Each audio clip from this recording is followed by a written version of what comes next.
before now, the claim was that the INEC did not have a server. And all of a sudden now we now know that there is a server and it must work and produce items that people can verify. Okay, with that said, well, it seems Nigerians can go to bed because it seems our national firewall in terms of the cyber place seem to be okay. So let's get on to the next story. The next story here is for you, Devo, and it says, okay, that goes on to two, the even man. So we go to the next story. Okay, no, Devo, this comes to you first. All right. All right, so let's see how you guys are sorting this one out. Okay, while we saw that, I go to Lakunle on this one now. Lakunle, you would be taking this next one for us while the vote gets ready with the next headline. Federal government inaugurates startup implementation committee, stakes 10 billion naira yearly on ecosystem. The story goes on to tell us about to foster growth of digital innovation and entrepreneurship. This is what the federal government, to consolidate the achievements made by the Ministry of Communications and Digital Economy. The federal government is inaugurating this 27-member committee to implement the Nigerian Startup Act 2023. Lakunle, take us into this, and it seemed more like a good build-up from the cyber attack issues, and all of those to get into the story. Uh, so this Nigerian Startup Act, right? In my opinion, is one of the most efficient and well thought out bills that we have seen in recent times. It had involved quite a number of people, organizations, non-governmental agencies, intellectual property experts, lawyers, people in the technology space, and all that. And it's taken about 2 years to put together. And they've involved government. Government has played an active role in this. What's the idea of this bill? Is at the beginning, my thoughts were okay. So you want to create a bill to start a business. Well, how is it different from starting another business? But when you look at it from the perspective of the promoters of the bill, it's actually to protect a major potential income earner for the country. We know what startup businesses generally are, and they're focused on technology. And we know that the future of everything is technology. Everything we do today is based on technology. And many of them are looking at all the social problems that we have and applying technology to solve them. And the major issues you have with startups, generally any business you are starting, is usually funding. And one of the things that this bill is done is to actually put down somewhere some amount of money that people who have technology, who have social ideas that can be solved with technology in agriculture, in medicine, in education, in name it, and this is available for them. The interesting thing for me about this is the committee, that the bill says, for example, that there's a council, a governing council that monitors it, and the sitting president is the chairman, the vice president is the alternate chairman, the minister for technology and digital economy is a member, the minister for communication, finance, industry, science and technology, governor of the central bank. So you see that government is heavily invested in it when you have those kind of people sitting on that committee. And what is the objective? The objectives are just simple. They just want to have a clear cut idea of what, to provide an environment for establishment of development of operation of starting up businesses in Nigeria. In all of it, is just giving a roadmap to make life easy for people to come up here, bring your ideas to the fore. Okay, so technology can solve this problem, and then is it funding that is your problem? So rather than go to look for fund from abroad where you have a problem of meeting up with whatever, government says, oh, I have money, 10 billion, you can source your startup from there. So for me, two things: the government is invested in the idea. It's so novel to me that government in Nigeria is so novel, is so interested and invested in private businesses to this extent, tax incentives, technology parks, hubs, and all that, to make starting up these businesses But easier and then, faster. for some would say, some other persons have started this race already. Are we starting early enough in Well, this direction? well, the best time to plant a tree is yesterday. The next best time is now. Okay. So I think that whatever it is, the involvement of the private sector, the promoters of the bill themselves, and government, I think these are the kind of public-private sector partnerships we should be seeing in every, not just at the business end, but at the law-making end, so that by the time it gets to the business end, the things we argue about would have been taken care of at the back. All right, we'll let that lie there, and let's see after now how many more trees can be planted. And of course, they say heading in the wrong direction, still heading there, will never take you in the right direction. So let's get Devo. Are you ready now? Let's get into this story because this is quite troubling. It says from the Punch newspaper, the disparity is talking about fuel price hike imminent over poor supply. The marketers are warning the government and the authorities about this one. And that's coming from the Independent Marketers Association of Nigeria, IPMAN, saying, look, the supply is not meeting demand.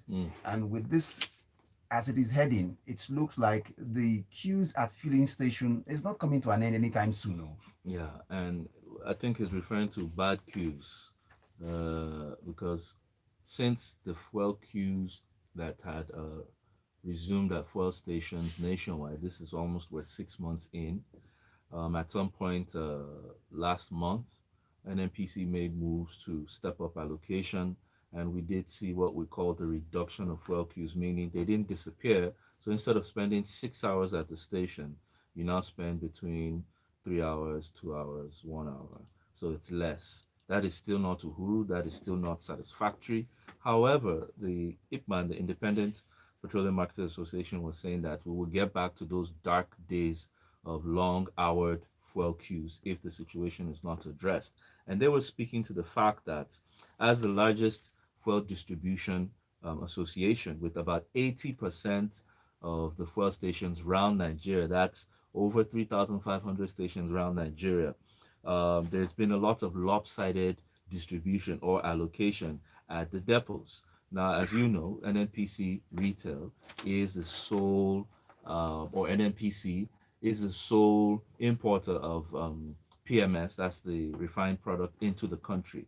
When they bring it in, there's a general allocation, one to Moman, that's the major marketers, that's like the Wandos, the NNPC itself, the MRSs, and then there's supplied to IPMAN. Those are the independent private operators scattered around who are more in number, especially when you go out of Lagos. Out of Lagos, it looks like a good place for us to go on a break. When we come back, we'll get into the story once again. It's still freshly pressed on Smooth 98.1 FM. Smooth. We'll cut the story in half. We're due for a break. Oh, really? And that's why I said we'll come back. Okay. You build up. Ah. I just allowed you Okay.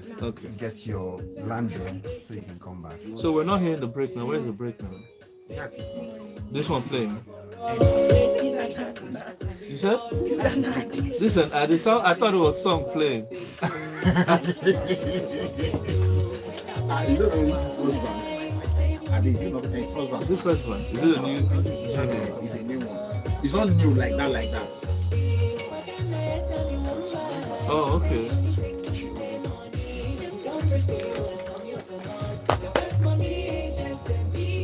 To register as a First Money agent, visit the First Bank branch closest to you. First Money, close and People have it. simple. People planning on the platform. Like, okay.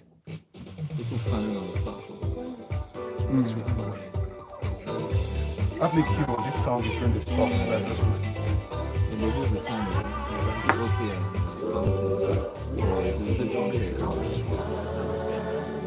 Yeah.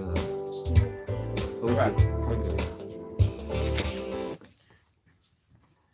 It is still freshly pressed on Smooth 98.1 FM. Still got analyst in here with me. Devo is still here. Devo, you're still here? Yes, we are. Lakunle is also still here with us. So we're talking about supply meeting demand and the warning coming from Yes. the So IPMAN. Ipman was saying that they were not getting the allocation which was expected for them at depots. That NNPC, once they get their allocation, they distribute to private depots. But when they get to private depots, what happens is that NNPC retail ensures that their trucks are loaded first, and whatever is left is what they give Ipman. And usually, what happens in this instance is that in some depots they don't even get at all. So in the long run, the biggest retail chains in Nigeria will not get fuel. That's Ipman, the independent, who have about 80% of the petrol stations around the nation. And they're saying this is forcing them sometimes to go to other private depots when they have to buy at higher prices. They pass on this price The burden will come to down the to the stations, final and you consumer. start seeing a disparity in price. I remember last week I was trying to buy fuel myself. I mean, for some time now, at least for about a week or two, we've been used to the 185, worst case 195. But at the station in Ikeja, I saw 230 because I drove in, there was no queue, and I was like, maybe I'm the sharp man, not knowing that their price was actually way above the Okay. norm. Now, the thing is, Nigeria has so many demons to fight at this time. Whilst we're dealing with the election, we're still dealing with insecurity. This petroleum subsidy issue is still on the table.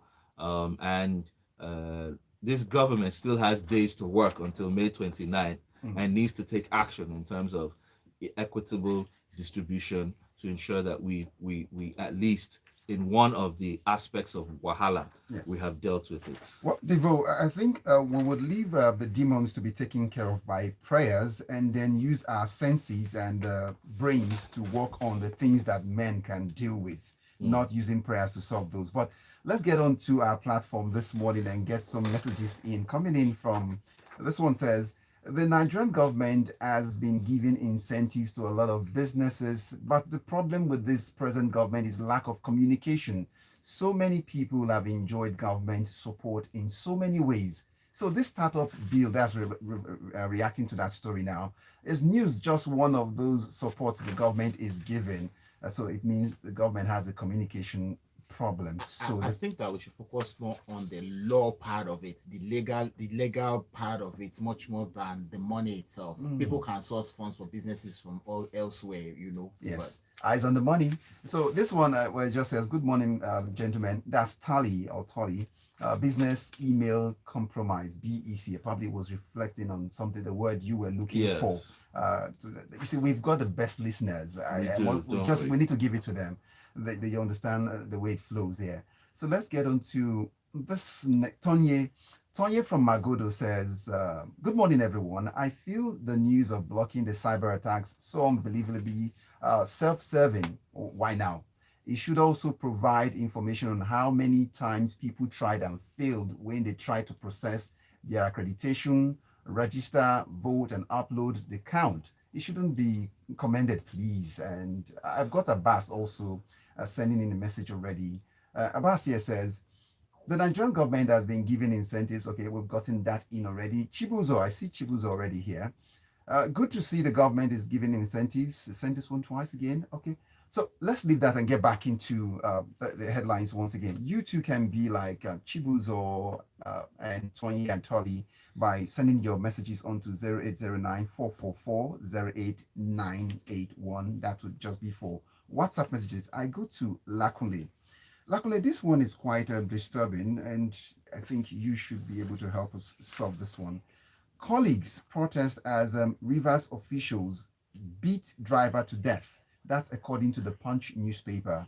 Now, a bit of the story here before you take it away. It says, some commercial bus drivers on Monday staged a protest following the alleged killing of one of their colleagues by members of the Task Force on Street Trading and Illegal Motor Parks set up by the state government. It seems like these people, they exist in different names in all parts of the country, not just in a particular location somewhere in the southwest alone. Take it away, Lakule. I'd rather treat this story like a public service announcement. Okay. Two things. One, it's high time all of us people start to try to win ourselves off this our military mentality in quotes, for lack of a better word to use. There are better ways for engagements to government, giving uniform to people is not a license for people to get on the road and misbehave. Yes, there's need to maintain law and order. You are not supposed, if the place is not designated as a bus stop, a bus should not stop there, right? But there should be better ways of engaging people, better ways of catching defaulters than jumping onto the road and fighting and beating people up. Now, this man, because he had a uniform authority of government, he has killed someone. Government will not be able to defend him that he was doing a job. He will probably is, as according to the story, he's in custody, so he's going to be taken to court. And if proven that he actually did the beating and the man died because of the injuries he sustained, he's committed minimum manslaughter. He's going to go to jail, right? So there's a lawyer in the house who is nodding his head at me. I may have made an error there, but Alright, but the just go point but the point I'm trying to make now is that his life is not going to be the same anymore. Even the law does not prosecute him, right? People will point at him on the road. That's the guy that killed somebody the other day. Now to the other side as well, us the people, don't let us be treated like animals all the time, that you need sticks to put us in places. We know the right things. Let us do the right things all the time. Now the government needs to look at this matter.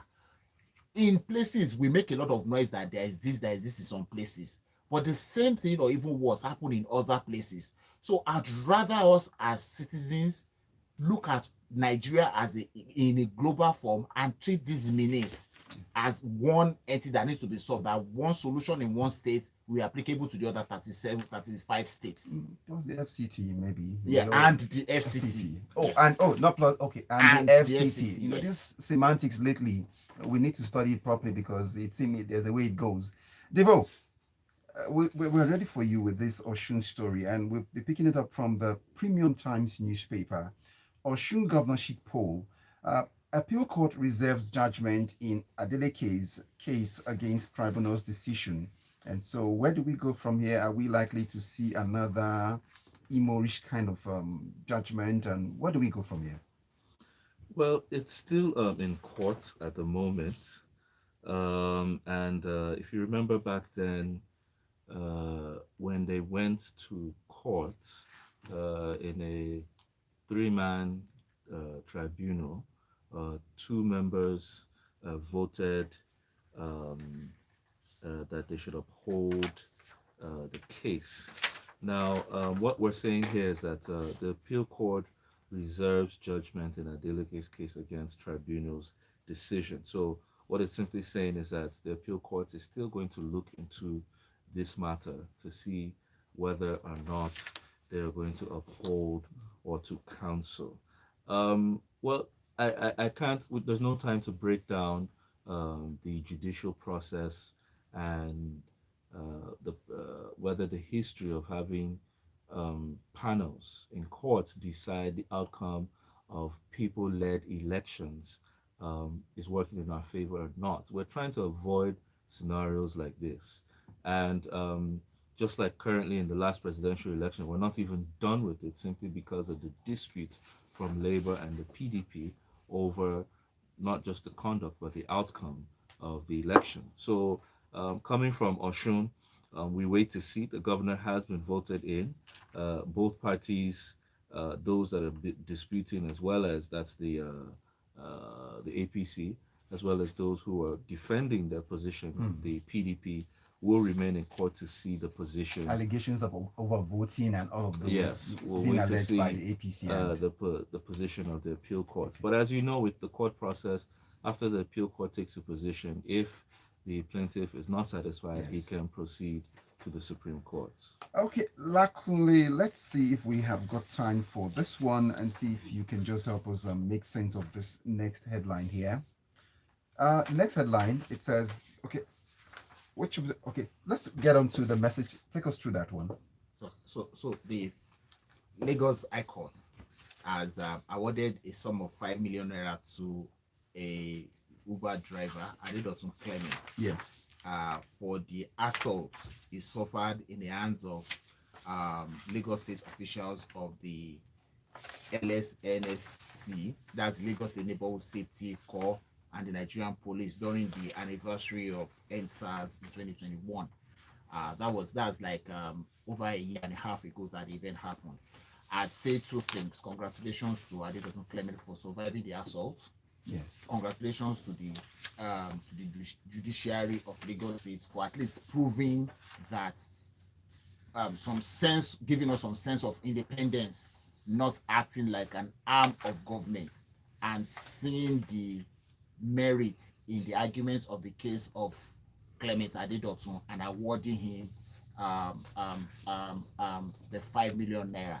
I hope the Lagos State government will pay this money as soon as possible so that it does not become another level of case. It also goes back to what we just spoke about earlier.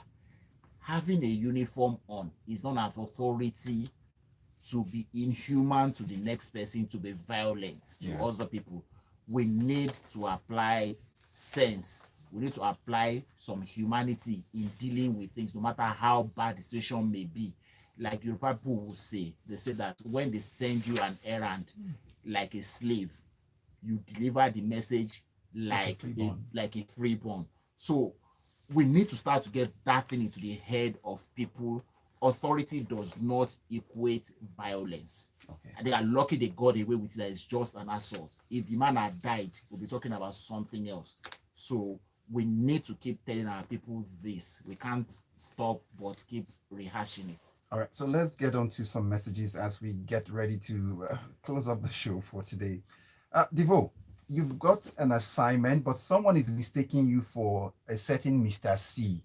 So, but we'll clear that. You have an assignment before we close up the show, but let's remind me of that. Yeah. Okay, so let's quickly get the message in from Olumide from Lekki says, always skeptical when government inserts itself into business. There is the Federal Mortgage Bank providing loans for not readily accessible to people. There is a grant for creatives, not readily accessible. Startup bill will suffer the same fate. On the fuel subsidy, completely removing subsidy will make it around 1,000 naira per liter. That situation will cause mayhem.